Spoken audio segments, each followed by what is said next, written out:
नमस्कार दोस्तों, मैं अतुल द्विवेदी स्वागत करता हूं आप सभी का सटीक नेटवर्क में।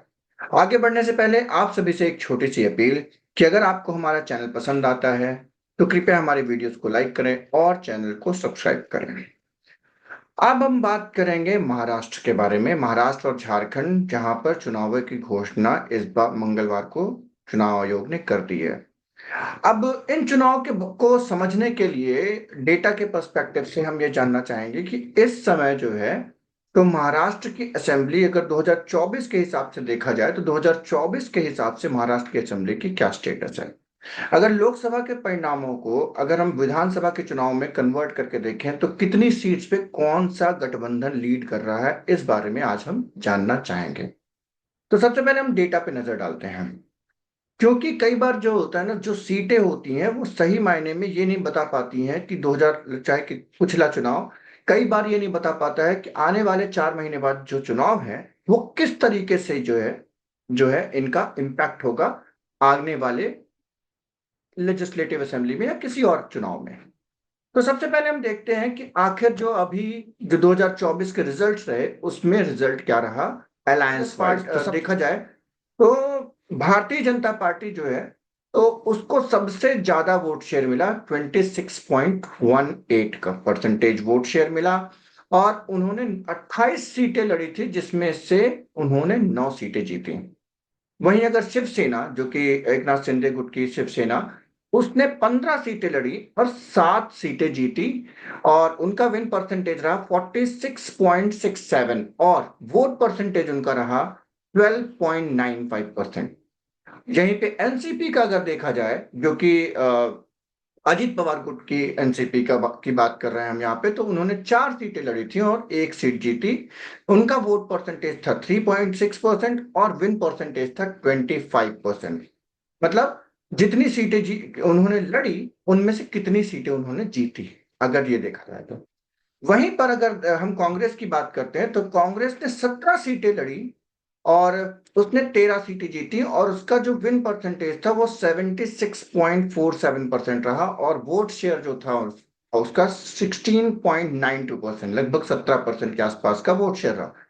यहाँ पर ध्यान देने वाली बात यह भी है कि कांग्रेस ने भारतीय जनता पार्टी के मुकाबले कम सीटें लड़ी थी और वहीं पे अपने ही गठबंधन में शिवसेना यूबीटी सबसे ज्यादा महाविकास अघाड़ी में सीटें लड़ी थी, 21 सीटें, लेकिन वो 9 सीटों पर ही जीत दर्ज कर पाई थी और उनका वोट शेयर रहा 16.72 और 42.86 उनका विन परसेंटेज रहा।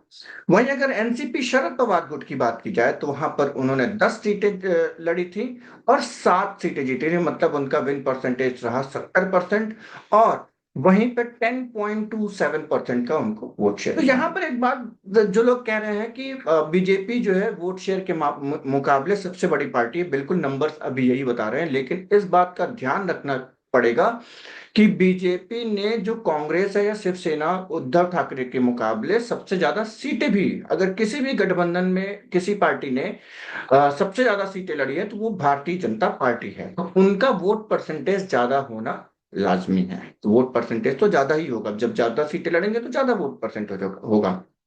यही बात मैंने लोकसभा चुनाव के दौरान भी कही थी कि भारतीय कांग्रेस जो है 2019 के मुकाबले 2024 में उसका जो वोट शेयर है वो 3 से 4% ज्यादा बढ़ा है, जितना कि अभी हमें दिख रहा है, क्योंकि कांग्रेस ने पिछली बार 400 से ज्यादा सीटें पे चुनाव लड़ा था और इस बार उसने कुछ 350 से 350 सीटों के आसपास चुनाव लड़ा था लोकसभा में। तो अगर आप वोट परसेंटेज के हिसाब से देखेंगे तो आपको पता चलेगा कि वोट परसेंटेज जो था एक जो 19 पॉइंट समथिंग परसेंटेज के आसपास था कांग्रेस का 2019 में, वो बढ़ करके 21 से 22% हुआ। लेकिन अगर कांग्रेस सारी जगह चुनाव लड़ती तो ये परसेंटेज 23-24% भी हो सकता था। तो इस पूरे डेटा से हमें क्या मिलता है, अब अगले डेटा की तरफ आगे बढ़ते हैं। वो ये है कि असेंबली लीड्स के बारे में बात करते हैं। तो आपने समझा कि असेंबली की लोकसभा में किसका किस तरीके से परफॉर्मेंस रहा, किसको कितने परसेंटेज वोट मिले। अब अगर देखा जाए कि असेंबली में लीड किसके पास कितनी सीटों की लीड है, तो भारतीय जनता पार्टी यहां पर भी सबसे बड़ी पार्टी बनती हुई दिख रही है, क्योंकि उसने 28 सीटें में चुनाव लड़ा, इसलिए उनके असेंबली सेगमेंट की लीड भी उसी हिसाब से है। 83 असेंबली सेगमेंट्स में भारतीय जनता पार्टी लीड करती हुई दिखी। वहीं शिवसेना 38 सेगमेंट्स में, राष्ट्रवादी और अदर्स जो महायुति के पार्ट हैं उन्होंने 7 सीटों पे लीड दिख रही है। वहीं कांग्रेस की 63 सीटों पे, शिवसेना उद्धव ठाकरे गुट की 56 सीटों पे, वही एनसीपी शरद पवार की 32 सीटों पे लीड दिखती है।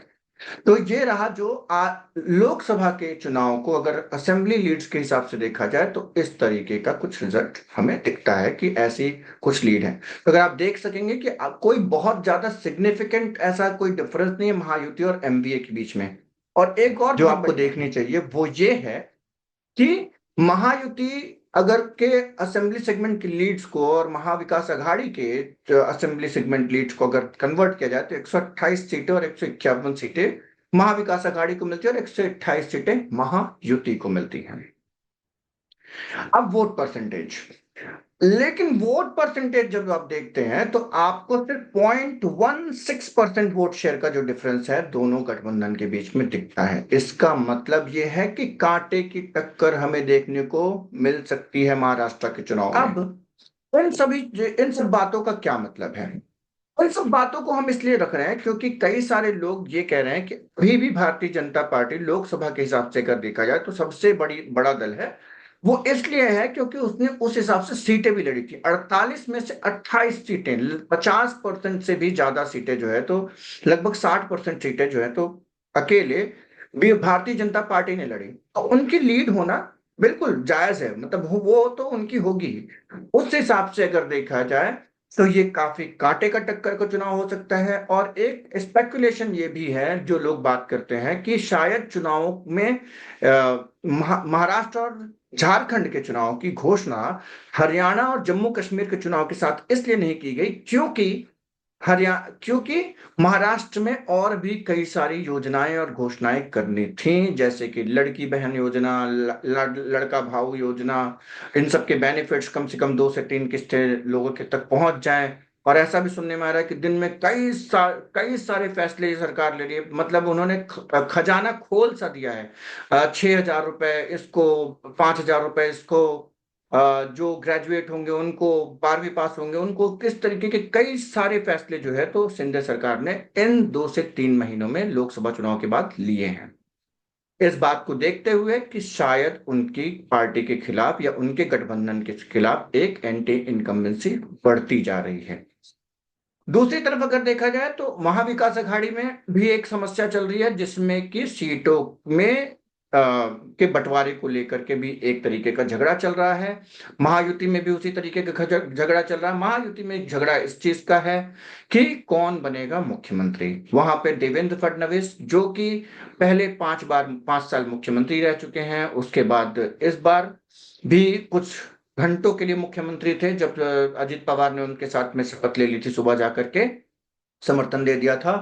और इसके बाद अगर देखा जाए तो फिर एकनाथ शिंदे, जब महाविकास अघाड़ी की सरकार गिर गई, जब शिवसेना टूटी, तो एकनाथ शिंदे मुख्यमंत्री बन के आए। लेकिन ये सभी का मानना है कि शायद भारतीय जनता पार्टी महाविकास अघाड़ी की जब सरकार बनेगी, अगर बनती है, तो उस केस में शायद एकनाथ शिंदे मुख्यमंत्री ना भी हों, ऐसा भी हो सकता है।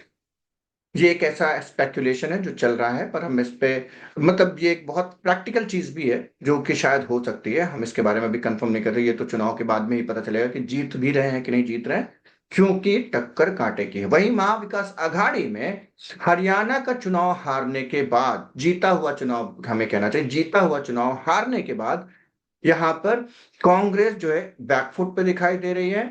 और यहाँ पर अब उसके ऊपर जो उसके गठबंधन के सहयोगी हैं उनका एक प्रेशर है कि कांग्रेस जो बड़े भाई की भूमिका में आना चाहती है, वो बड़े भाई छोटे भाई की भूमिका जैसे पचड़ों में ना फंसे और सीट पे प्रैक्टिकली बैठ करके उस तरीके से बंटवारा हो जाए।